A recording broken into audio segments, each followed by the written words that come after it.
Good afternoon, ladies and gentlemen. My name is Patrick McBride, and on behalf of myself and my colleague Rebecca DeBoot, I'd like to talk to you today about our paper, What's In and What's Out, a decision-making model in the conservation of primitive art. Much of our talk today will centre around the two images you see on screen currently, and both are by vision.Dixon, an outsider artist from Tory Island, and the top one is the east end of Tory Island, and the bottom painting is the west end of Tory Island. But before I begin, I'd like to apologise for not being with you in person. We had planned and hoped and were looking forward to travelling with you and attending the conference, but unfortunately we got let down with sponsorship at the last minute. Hopefully this alternative is acceptable, and we will be following the conference on the net, and hopefully you're having a great day. What I'm going to talk to you today is very much in two parts. The first part of our presentation will revolve around vision.Dixon and Tory Island and the Tory Island School of Art. His layout and the paper supports he used in creating the two images you saw, his means of creation, the paint layers, the paper support, the additions to the surface, and the manipulation of the media by the artist itself. But this experience and trying to conserve the two works of art led us to do a lot of research in the area, and we moved on very much to deciding on a decision-making model, weighing up conservation options, researching decision-making models that were there, defining what is meant by insider and outsider art, and then the amendments to the decision-making model to come up with our own suggested model for conserving outsider art. And so to vision.Dixon. vision.Dixon was born on the 2nd of June 1887 on Tory Island, and throughout his lifetime only left the island on very few occasions. Tory Island is an island off the coast of Donegal, the northwest coast of Ireland. It is associated with Ulster Irish-speaking community in Donegal known as the Gaeltacht. You can see on screen where the island is located, map on the left-hand side of Ireland, and Tory Island is a small island pictured there on top right, and it's located just off the northwest coast. And the lower Ordnance Survey map on the bottom right-hand corner gives you a better idea of its size and its location.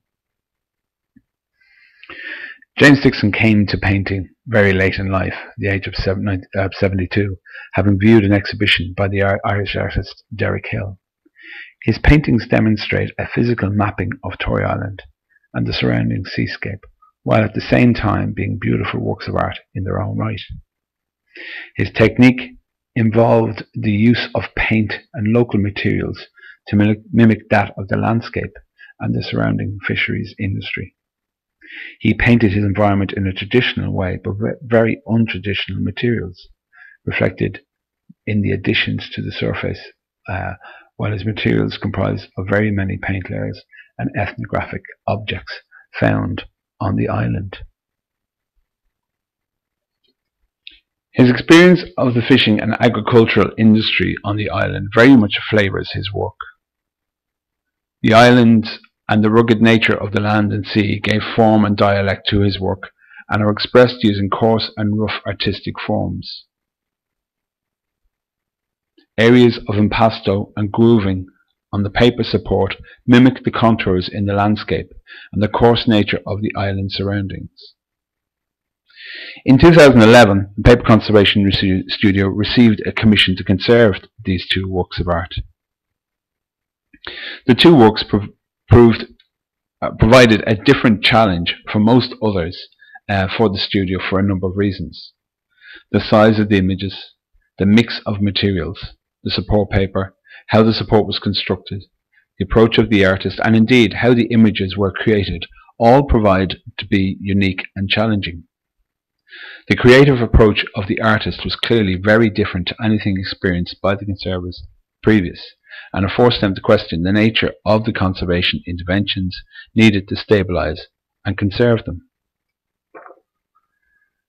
The supports in each case consisted of 8 to 13 sheets of heavy machine-made paper, most likely cartridge paper, which had been joined together using an adhesive.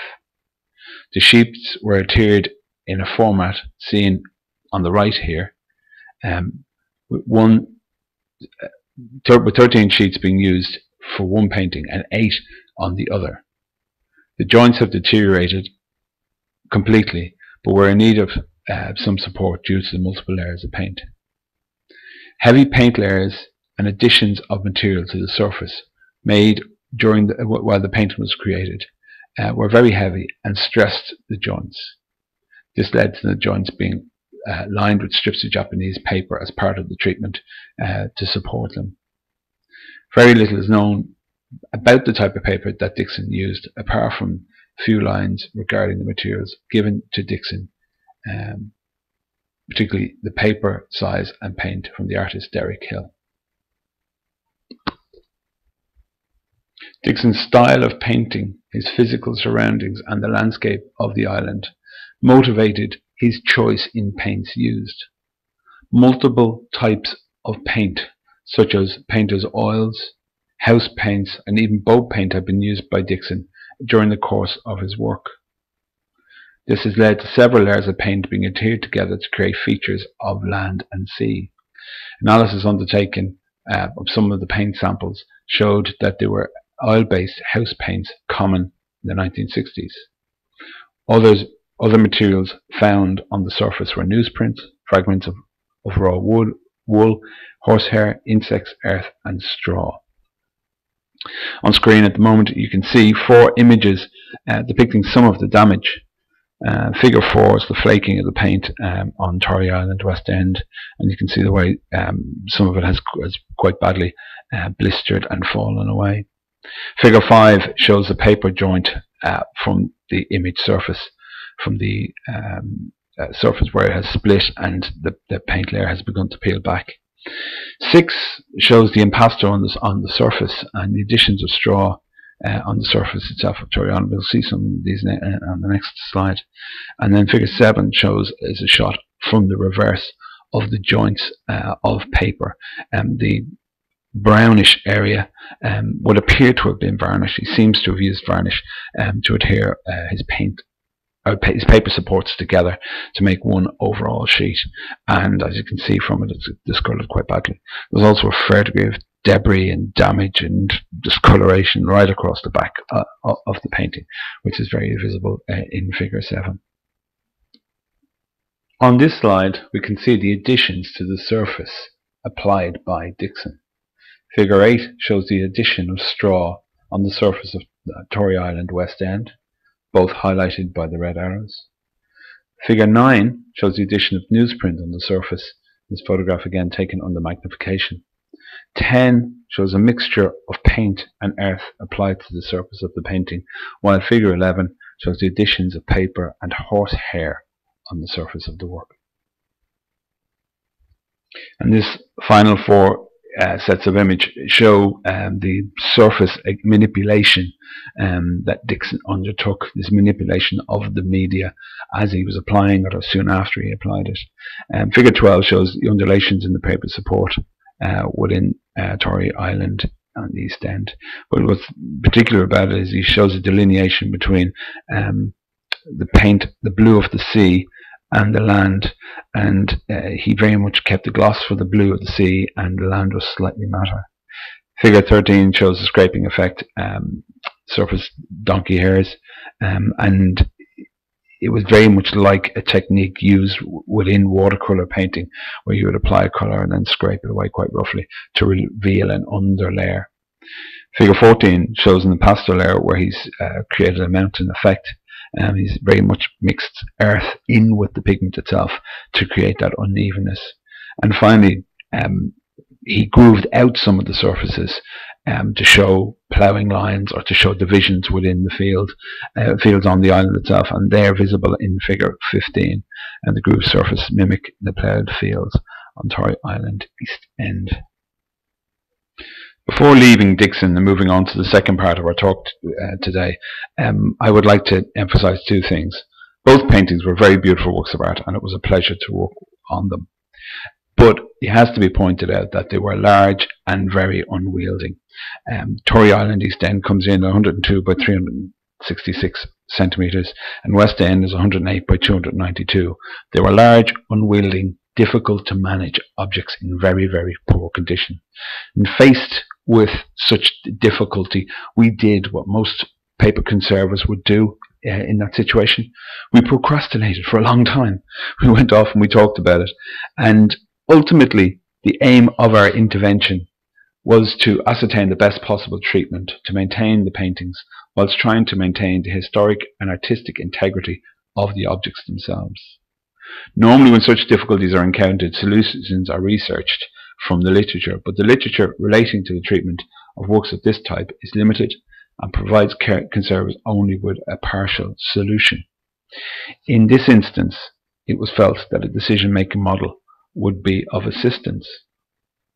Initial attempts to identify published treatments of other similar works failed, although there clearly were parallels within the conservation of contemporary art. The model on screen at the moment is one model we discovered, which was developed by a working group for the Foundation for the Conservation of Modern Art, and was to guide decisions into the conservation of contemporary art. This model was built upon similar work undertaken by Ernst van der Watering, whose main focus was on the conservation of traditional art. What is central to the contemporary art model is the assessment of the condition and the meaning of the object, the discrepancy between both, the conservation options that arise, and finally how these options are weighed to enable a treatment to be arrived at. The conservation program adopted will naturally be a compromise between the various different factors. The model represents this process in linear form, with the condition and meaning having equal importance at the start of the process.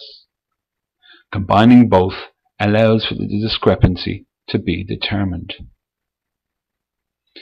We also add a series of other factors to the list when trying to weigh the conservation options: the restoration options, financial limitations, legal aspects, technical limitations and possibilities, relative importance, and finally restoration and conservation ethics, both of which are depicted on the model on the screen. And you can see on the linear model on the left hand side, and the section 6, the weighing options, is highlighted on the right, and they say that within the weighing options these 10 features apply. To quote the group, "A discrepancy therefore can only be determined with extensive knowledge of the work on the one hand and investigations of the physical condition of the work on the other hand." The other piece of research we came across, which we thought was particularly relevant, was work by Ploughed, and his evaluation of that knowledge is central to effective conservation. He goes on to say that effective conservation needs the understanding of what contributes a discipline base for conservation, and assessing the causes and effect that develop between the philosophy of intervention and the practice. He notes a number of attributes that are needed to be present for good conservation to take place. These are the presence of a community of scholars, a traditional history of inquiry, a model of inquiry that defines how data is collected, an ability to define what constitutes new knowledge, and an effective communication network. Clearly, the level of knowledge that is present about an object is central to effective conservation. The contemporary art model cannot be relied upon to govern interventions to treat outsider art because, as we have seen earlier, certain conditions are different. These two sectors cannot be viewed as being equal. If we consider the modern art sector, there is clearly a body of knowledge, communications network, community of scholars associated with it. This is not the case with outsider art. Recent research by Davies and Wojcik around a definition of outsider art highlights the emerging nature of the sector. Indeed, Davies notes that although there is a growing curatorial interest in outsider art, there has been no articles addressing this topic in either the British Journal of Aesthetics or the Journal of Aesthetics and Art Criticism over the past 25 years. Modern art appreciation is considerably more mature, and this has implications for conservators trying to develop and implementing proper treatment plans today. In trying to adopt the model to guide outsider art interventions, what became apparent to us was that there are two clear areas of difference. Firstly, the attribution of meaning to an object is not straightforward when dealing with outsider art, and secondly, there is rarely complete knowledge of the work being treated. Our next step in trying to research a model governing the outsider art intervention was to compare contemporary art, or insider art as we call it in the slide, and outsider art. Conservators are not interested in labels of certain types of art or artists, but rather with an understanding of their technique and materials, how these are used to express their art, and how that result articulates the meaning they're trying to communicate. Figure 16 illustrates the difference in the literature and also the similarities of insider art versus outsider art. Indeed, the meaning of both types of art can be contrastingly similar and dissimilar at the same time. It is possible to have two similar appearing works, contemporary art image and an outsider art work, who are trying to communicate two very different messages. We came across an example of this with the Dixon. On the surface were some insects, and the removal of these was considered. Curiously, they appeared to be embedded within the pigment. Insects within frames not uncommon in works of this period, and particularly for works of art of this size. But the removal of the insects was questioned. Later, it was discovered that James Dixon created these works outdoors, so the insects were more than likely to have been the end result of this. Removal of them would have been wrong, as it would have removed something that was integral to the history of the images. Another example we encountered within the literature was the works of James Hampden. As I'm sure you all know, Hampden was inspired to build a throne for the second coming of Christ. To give it its proper title, the throne of the third heaven of the nation's Millennium General Assembly, and he dedicated 14 years of his life to its creation. Found after his death, it consisted of altars, pulpits, winged objects, and 25 heavenly crowns. But the thing that interested us in reading about the object in the literature was the 177 found objects which he wrapped in silver and gold foil, recycled from disused wine bottles, and included within the sculpture. After it was found, the sculpture became entered into the collection of the Smithsonian Institute for the National Museums of America. And what was critical to us was what happened to the sculpture after it had been acquired by the Smithsonian. Would the gold foil be replaced whenever it became tarnished, or would it be preserved as it was when it was discovered? Either intervention is a valid conservation approach, but they depend on how the object is viewed, essentially the meaning that is attributed to it. Clearly, in both examples, the meaning drives the condition. If the Dixon insects were regarded as having landed on the work when it was being created outdoors, they are an integral part of it. If not, then they are debris which can be removed. If the Hampden piece is viewed in a narrow conservation focus, then the emphasis will be on preserving the current foil on the 177 objects. If a wider view is taken, then it may be possible to remove the old tarnished foil and replace it with new or currently recycled foil. What is important here, though, is the present and future condition of the objects is dependent on the meaning attributed to the work, and this has implications for its condition. Future condition is dependent on the meaning attributed, and this has implications for the model governing interventions.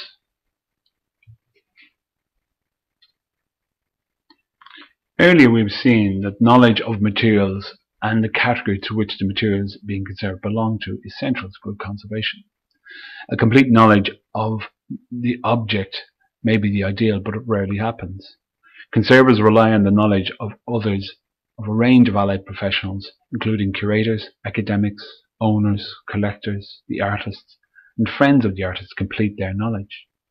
While faced with a deficit, they will revert to their own instinct as conservers and their experience to enable the best decision for the care of the work to be made.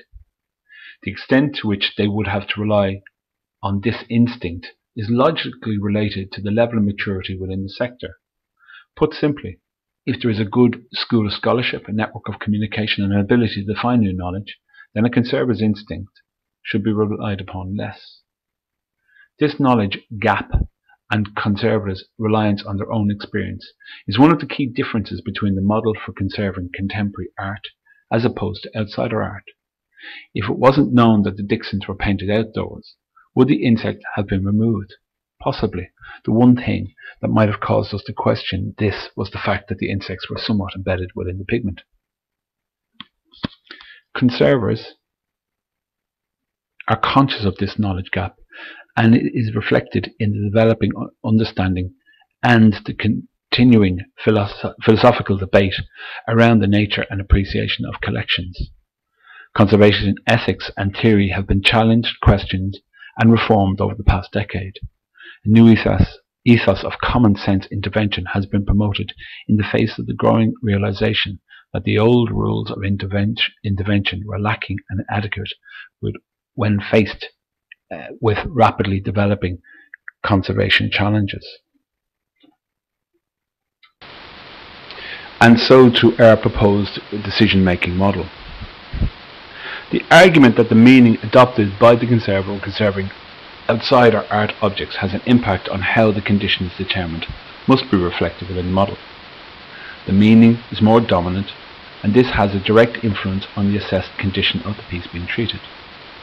By adjusting the model and making it more linear, placing the meaning over the condition, this assumption can be incorporated within it.